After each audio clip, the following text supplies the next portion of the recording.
Selamat pagi semua, atau siang, atau sore, tergantung Anda mendengarkan atau melihat video ini. Sekarang kita akan masuk ke materi bab 5 tentang keterhubungan. Kalau kita berbicara tentang keterhubungan, ini terkait dengan graf terhubung ya. Kalau graf itu, suatu graf dikatakan terhubung jika untuk sembarang pasangan simpul pada graf tersebut dapat ditemukan suatu lintasan. Jika tidak demikian, maka nanti kita sebut graf tidak terhubung. Walaupun nanti keterhubungan kadang juga kita bicarakan untuk graf yang tidak terhubung. Ketika kita membicarakan keterhubungan untuk graf yang tidak terhubung, maka hal ini terkait dengan terkait dengan komponen ya dari graf tersebut. Jadi kalau graf tidak terhubungkan itu memiliki komponen-komponen. Nanti kita bisa berbicara tentang keterhubungan dari komponen dari graf. Di sini kita akan melihat nanti tentang keterhubungan blok dan keterhubungan busur. Sebagai pengantar, semua graf di bawah ini adalah graf terhubung.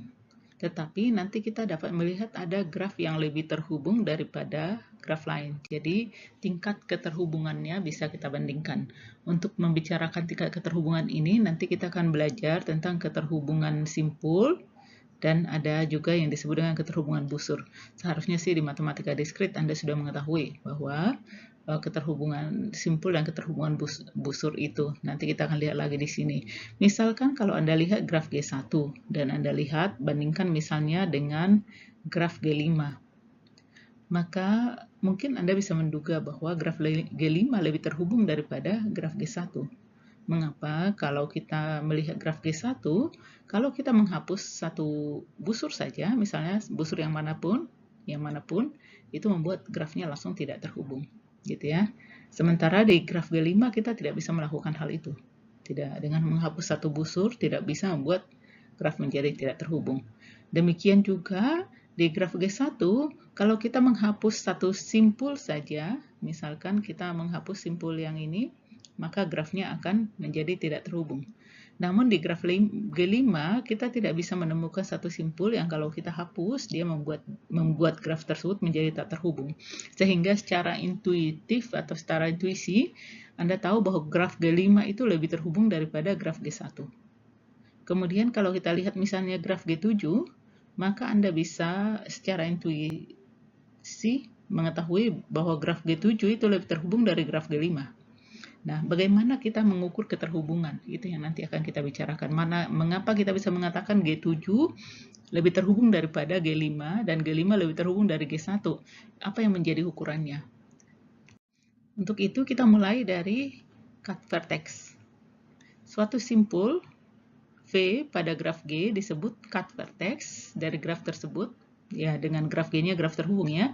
Jika G minus V tidak terhubung, artinya kalau kita menghapus V dari G membuat grafnya tidak terhubung. Nah, ini kalau untuk graf yang terhubung. Jika grafnya tidak terhubung, artinya ada komponen-komponen pada graf tersebut, maka kita gunakan definisi yang di bawah. Suatu simpul V disebut cut vertex dari graf. Lihat bedanya di sini, kalau di atas ada kata terhubung, sementara di sini tidak ada kata terhubung, jadi sembarang graf aja. Jika V adalah cut vertex dari komponen dari G. Jadi kalau dia cut vertex dari komponen dari G, maka kita juga menyebut simpul tersebut cut vertex. Nah, di sini kita melihat graf terhubung saja. Sebagai contoh, Anda tahu bahwa simpul ini adalah cut vertex dari graf G1. Tetapi simpul yang ini bukan cut vertex dari G1. Sebab kalau Anda hapus simpul yang ini, tidak membuat graf G1 tidak terhubung. Kemudian kalau Anda melihat misalnya graf G2, Anda juga bisa menemukan di sini adalah ada cut vertexnya. Atau ini juga adalah cut vertex dari G2. Ya. Kalau di G3, kita juga menemukan cut vertex di G3. Sebab kalau Anda menghapus simpul ini, maka grafnya akan menjadi tidak terhubung. Nah, sekarang pertanyaannya, untuk graf G4, apakah graf G4 mempunyai cut vertex? Anda tahu, kalau kita menghapus, karena ini adalah graf teratur berderajat 2, kalau setiap simpul sama saja di sini, kalau kita menghapus simpul ini, maka grafnya tetap terhubung. Maka kita bisa mengatakan G4 tidak memiliki cut vertex. Ya. Demikian juga kalau Anda lihat nanti G5, G6, G7 itu semuanya tidak memiliki cut vertex. Tapi G1, G2, G3 memiliki cut vertex, yaitu cut vertex itu adalah simpul yang kalau Anda hapus membuat grafnya tidak terhubung. Kemudian kalau kembali kita melihat ke graf G1, tadi graf G1 memiliki beberapa cut vertex. Ya. Ini cut vertex dan ini juga adalah cut vertex. Setidaknya di sini kasus ini ada dua cut vertex. Nanti Anda bisa melihat sifat untuk sembarang graf pohon yang menjadi cut vertex itu yang mana. Gitu. Kemudian kalau kita lihat graf G2, di sini juga kita menemukan ada dua cut vertex. Ini dan ini adalah cut vertex, gitu ya. Tetapi kalau kita melihat G3 hanya memiliki satu cut vertex, yaitu ini. Jadi nanti cut vertex itu bisa unik, bisa juga tidak unik. Ya. Sekarang kita melihat teorema yang terkait dengan cut vertex. Misalkan V adalah simpul yang hadir pada jembatan. Jadi artinya V itu adalah simpul ujung dari suatu jembatan pada graf terhubung G. V adalah cut vertex dari G jika dan hanya jika derajat dari V lebih besar sama dengan 2. Apa yang dimaksud dengan teorema ini? Untuk memahami teorema ini kita melihat G1. G1, misalkan kalau kita mengambil simpul ini adalah simpul yang hadir pada jembatan karena busur ini adalah jembatan ya. Gitu. Simpul yang hadir pada jembatan. Tapi kita lihat derajat dari simpul ini adalah 1. Tidak lebih besar sama dengan 2, maka simpul ini kalau kita sebut V, simpul V ini bukan cut vertex dari graf G.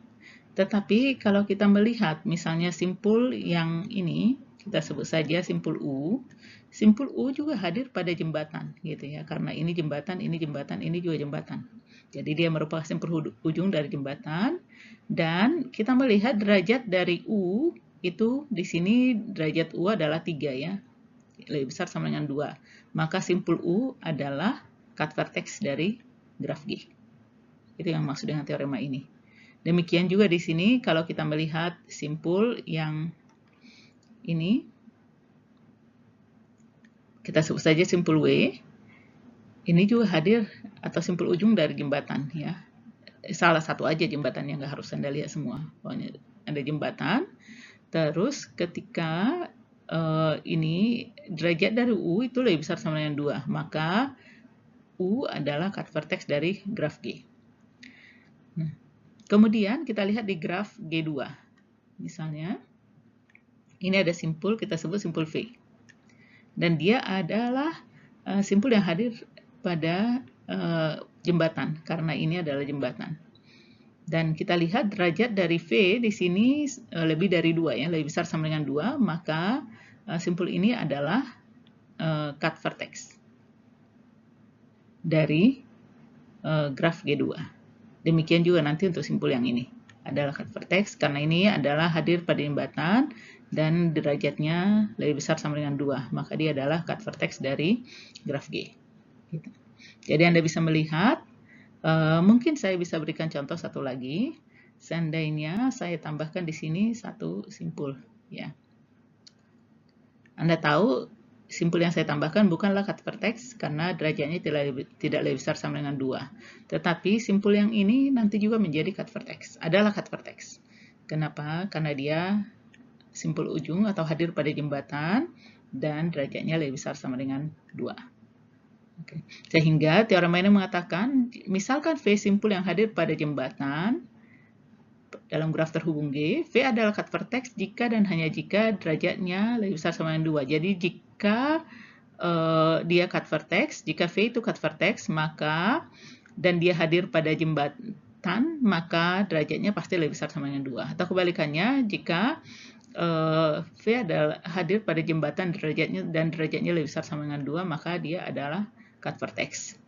Teorema ini hanya mengatakan hubungan antara simpul yang hadir pada jembatan atau simpul ujung dari jembatan dengan kaitannya dengan cut vertex. Nah, kalau tidak hadir dalam jembatan atau tidak melupakan simpul ujung dari jembatan, tidak dibicarakan dalam teorema ini. Sebagai contoh, di graf G3, ini kita tahu ini adalah cut vertex, tapi ini kan tidak ada kaitannya dengan jembatan. Jadi teorema ini tidak membicarakan graf seperti ini atau vertex seperti simpul seperti ini. Oke. Kemudian saya tidak akan memberikan buktinya. Buktinya Anda bisa lihat di buku ya. Sebelum kita lebih jauh, jadi apa sih yang harus dipenuhi? Pertama, ada dua hal yang harus dipenuhi ya. Pertama, V itu hadir pada jembatan dan derajatnya lebih besar sama dengan 2. Maka dia pasti cut vertex. Atau kebalikannya, jika V cut vertex dan dia simpul ujung atau hadir pada jembatan, maka derajatnya pasti 2. Jadi itu ada dua syarat ya yang harus dipenuhi di sini. Oke, kemudian masuk ke akibat. Akibat, misalkan G adalah graf terhubung berorde 3 atau lebih.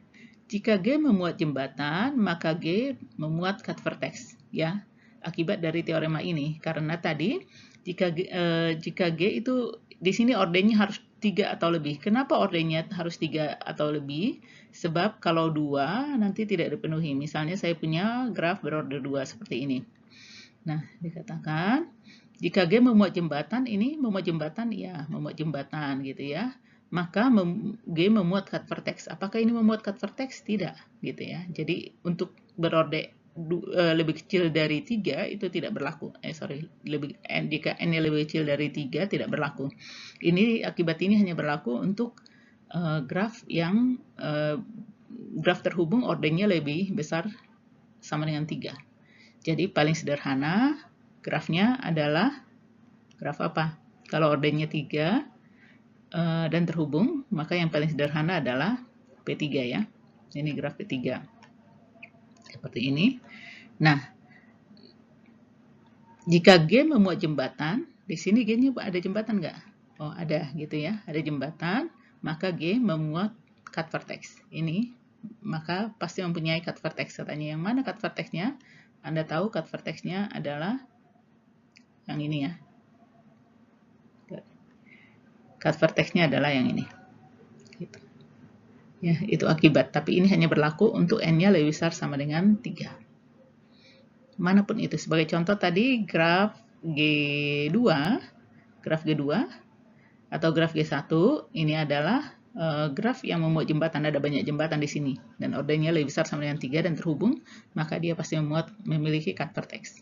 Demikian juga graf G2. Di sini ini adalah graf yang terhubung yang ordenya lebih besar dari 3 dan memuat jembatan tadi, maka dia pasti memiliki cut vertex. Ya, saya tidak akan memberikan buktinya, Anda bisa lihat di buku, saya hanya lebih melihat pengertiannya. Teorema selanjutnya, jika V adalah cut vertex dari graf terhubung G, dan U dan W adalah simpul pada komponen berbeda dari G minus V, maka V terletak pada setiap lintasan UW. Nah, untuk memberikan contoh ini, saya tidak akan menggunakan G1 karena G1 itu adalah pohon, dan Anda tahu kalau pohon itu antar sembarang dua simpul itu ada lintasan yang unik. Jadi sehingga saya tidak akan memberikan, atau boleh deh kita mulai dari G1. Misalnya G1. Di sini misalkan kita ambil ini adalah V, ini kan tadi cut vertex ya. Kemudian U dan V itu dikatakan berada pada komponen yang berbeda pada G minus V. Jadi kalau kita menghapus V, maka akan muncul berapa komponen? Kita akan mendapatkan 3 komponen ya. Komponen pertama adalah ini, kedua adalah ini, ketiga adalah ini. Itu ada 3 komponen. Karena itu U dan W-nya itu diambil dari komponen yang berbeda. Misalnya kita ambil ini adalah W, U ya. Misalnya ini kita ambil U. Gitu ya. Maka dikatakan lintasan dari U ke W itu harus melalui V. Nah, dalam kasus ini karena ini adalah graf pohon, hanya ada satu lintasan dari U ke W, nggak ada yang lain. Gitu ya. dan itu melalui V. Itu untuk graf yang pertama. Kita akan melihat untuk graf yang kedua, G2 ya.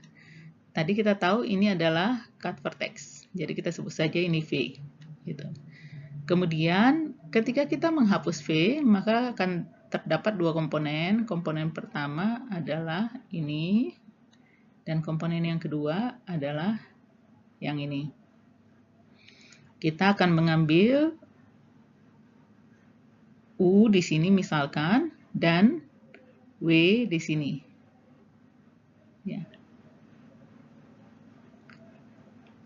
Misalkan ini U, ini adalah W. Maka kalau kita mengambil lintasan dari U ke W, ini ada beberapa lintasan ya. Bisa yang pertama bisa ambil dari sini ke sini ke sini. Tetapi Anda juga bisa mengambil dari sini ke sini, terus ke sini. Atau bisa juga Anda mengambil dari sini, ke sini, lewat sini dulu, baru ke sini. Ada banyak gitu ya. Tapi lintasan yang manapun yang Anda ambil dari U ke W, pasti dia melalui simpul V. Itu yang dikatakan oleh teorema ini. Kemudian, kita akan melihat akibat dari teorema ini. Simpul V dari graf terhubung G adalah cut vertex dari G jika dan hanya jika ada simpul UW berbeda dari V, sedemikian sehingga V terletak di setiap lintasan UV, ya, di setiap lintasan UW di G. Jadi ini akibat. Anda bisa memahami dari teorema yang tadi, mengapa muncul akibat ini. Teorema berikutnya. Misalkan G adalah graf terhubung non-trivial. Non-trivial Anda tahu ya, jadi tidak memiliki titiknya, bukan hanya satu, simpulnya bukan hanya satu. Dan U elemen adalah simpul di G. Jika V adalah simpul terjauh dari U di G, maka V bukanlah cut vertex dari G. Maksudnya apa? Misalkan kita berikan di G1. G1 kan graf terhubung non-trivial. Ya. Terus kita mengambil misalnya simpul U. Simpul U itu sembarang ya, jadi Anda bisa ambil apa saja. Misalkan simpul U saya ambil yang ini. Misal. Terus ada simpul V yang disebut merupakan simpul yang terjauh dari U. Simpul yang terjauh dari U siapa? Yang ini tidak, ini bukan, ini bukan. Jadi simpul yang terjauh dari U adalah ini. Ini kita sebut ini ya, kita sebut ini simpul V. Nah, karena V itu adalah simpul paling jauh dari U ini Anda bisa ambil sembarang, yang mana saja, maka V itu bukan cut vertex dari G.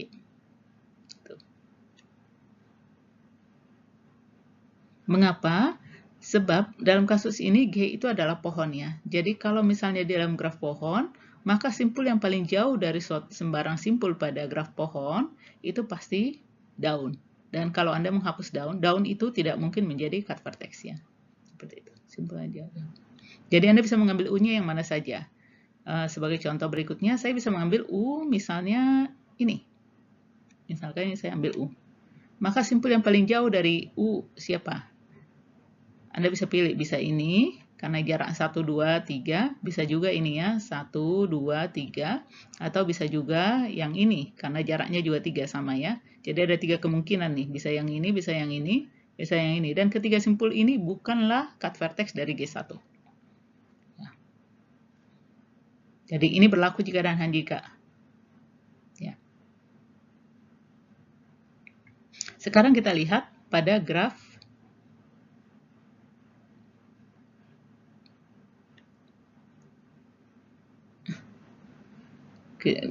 G2 misalnya. Kita mengambil U-nya sembarang, mau ngambil apa? U-nya. Misalkan saya mengambil U-nya adalah ini, misal. Ini adalah U. Maka kita mencari simpul yang paling jauh dari U, itu adalah ini 1, 2, 3. Bisa ini, atau bisa ini ya, sama jaraknya sama-sama 3 ya dari U. Dan ini bukanlah cut vertex dari G. Ini contoh. Ya.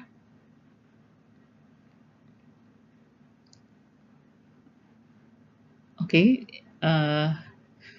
Nanti Anda lihat buktinya di buku, saya tidak akan berikan. Kemudian kita akan melihat akibat dari teorema ini. Setiap graf terhubung non-trivial memuat setidaknya dua simpul yang bukan cut vertex. Jadi setidaknya dua simpul yang bukan cut vertex. Setiap graf terhubung non-trivial membuat setidaknya dua simpul yang bukan cut vertex. Jadi graf terkecil yang non-trivial itu adalah graf P2.